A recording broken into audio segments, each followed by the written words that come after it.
রুকসানা পারভিনকে স্ত্রী বলে গ্রহণ করিলাম।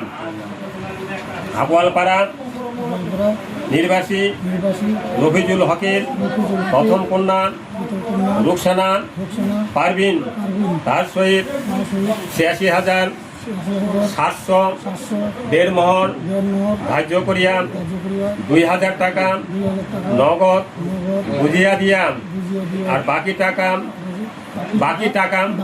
বাকি রাখিয়া এ হাজিরার মজলিসে আমি মোহাম্মদ আইনুল হক উভয়ের উকিল নিযুক্ত হইয়া আমার ওকালতিতে বাজিতপাড়া নির্বাসী হোসেন আলীর প্রথম পুত্র উবেল আলীম তার সহিত রুকসানা পারভিনের নিকাহ দিলাম।